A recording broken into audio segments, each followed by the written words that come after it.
आज Doubtnut app download करें। Doubtnut पर अपने सभी गणित, रसायन विज्ञान, भौतिक विज्ञान और जीव विज्ञान के डाउट्स का करो सफाया। बस प्रश्न की फोटो खींचो, एक ही प्रश्न को क्रॉप करो और तुरंत वीडियो सोल्यूशन पाओ। अभी डाउनलोड करें। नमस्कार दोस्तों, हमारा आज का प्रश्न है मेंडल के प्रयोगों से कैसे पता चला कि विभिन्न लक्षण स्वतंत्र रूप से वंशानुगत होते हैं।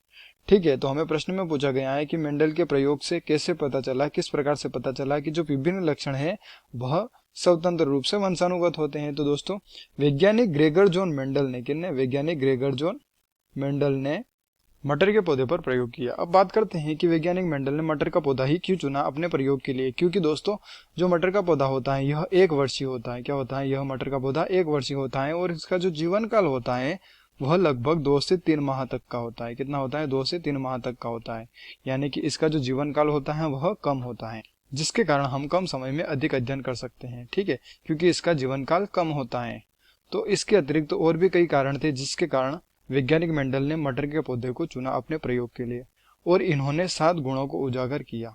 ठीक है, तो इस प्रयोग के अनुसार मेंडल ने 2 विकल्पी जोड़ों को चुना, जिसमें पहला था गोल बीज वाले लंबे पौधे तथा दूसरा था झुर्रीदार बीज वाले बौने पौधे। जो झुर्रीदार बीज वाले होते हैं उन झुर्रीदार बीज वाले बौने पौधे। ठीक है, इन दोनों को चुना इन्होंने। फिर इन दोनों के बीच में संकरण कराया। क्या कराया? इन दोनों के बीच में जब वैज्ञानिक मेंडल ने संकरण कराया तो F1 पीढ़ी में सभी लंबे पौधे यानी कि गोल बीज वाले जो लंबे पौधे थे वही प्राप्त हुए। कौन प्राप्त हुए? यह पौधे प्राप्त हुए, लेकिन यह पौधे प्राप्त नहीं हुए इस F1 पीढ़ी के अंतर्गत। तो इसी प्रकार से हम लिख सकते हैं कि इन्होंने इन दोनों के बीच में संकरण कराया तो गोल बीज वाले लंबे पौधे प्राप्त हुए, लंबे पौधे। ठीक है, लेकिन यह प्राप्त नहीं हुए। तो जिसके कारण जो लंबे पौधे थे यह इसके अंतर्गत यानी कि F1 पीढ़ी के अंतर्गत प्रभावी लक्षण थे। क्या थे? प्रभावी लक्षण थे।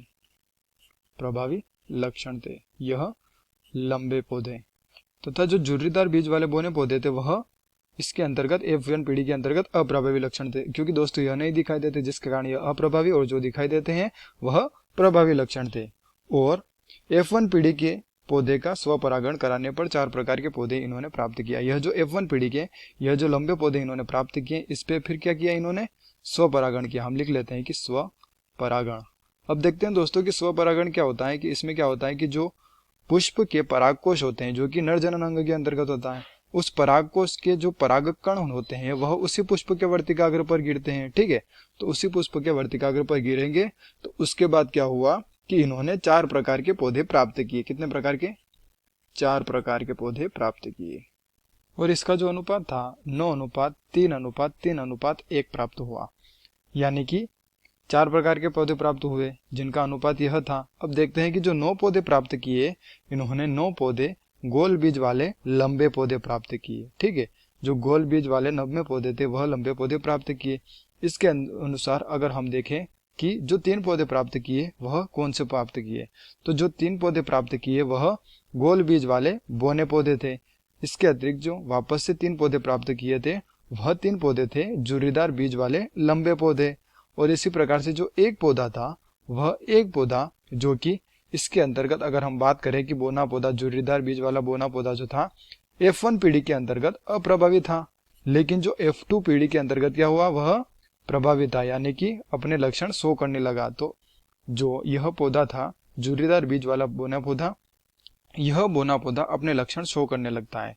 यानी कि इसमें क्या होता है कि कोई भी एक दूसरे के लक्षण को प्रभावित नहीं करता है, सभी स्वतंत्र रूप से अपने अपने लक्षण को शो करते हैं, अपने अपने लक्षण को दर्शाते हैं। तो दोस्तों, F2 पीढ़ी की संतति में क्या होता है? जो झुर्रीदार बीज वाले लंबे पौधे हैं और इसके अतिरिक्त जो गोल बीज वाले बौने पौधे, ठीक है, यह नए संयोजन प्रदर्शित करते हैं। क्या करते हैं? नए संयोजन प्रदर्शित करते हैं। अब बात करते हैं कि हमें प्रश्न में पूछा गया था कि मेंडल के प्रयोगों से कैसे पता चला कि विभिन्न लक्षण स्वतंत्र रूप से वंशानुगत होते हैं। तो दोस्तों, जिस प्रकार के हमने देखा F1 पीढ़ी के अंतर्गत तो अप्रभावित है, यानी कि यह नहीं दिखाई दे रहे थे।